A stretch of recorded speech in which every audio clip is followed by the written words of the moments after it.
Welcome to Rick Snider's Washington on YouTube, where you get the whole story. So please like, share, subscribe, comment, and hit the thanks button. All right, the Washington Commanders heading back to the RFK site for the next stadium.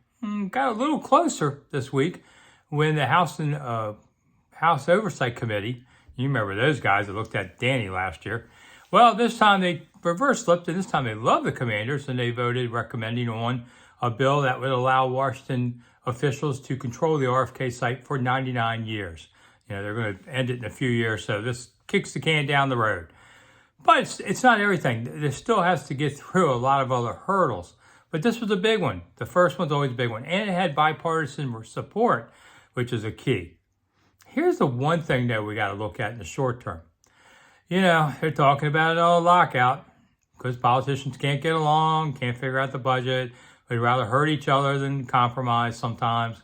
And nobody does business during this time.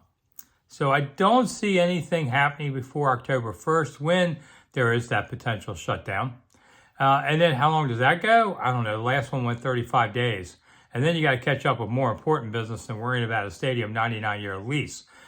So if the lockdown happens, I think a lot of this gets pushed back. It could be months, you know, of making this kind of progress. If it doesn't happen, then the things move along. Does it really matter?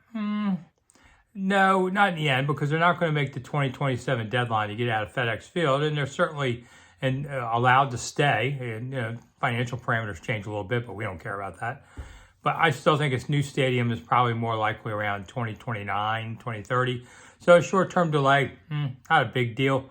But you'd like to keep the momentum going. And now really the other big part of this in the end will be the D.C. City Council, you know, getting the money out of there to help fund this stadium. But baby steps. And the House Oversight Committee one is a good one. I'm Rick Snider. Thanks for coming. See you soon.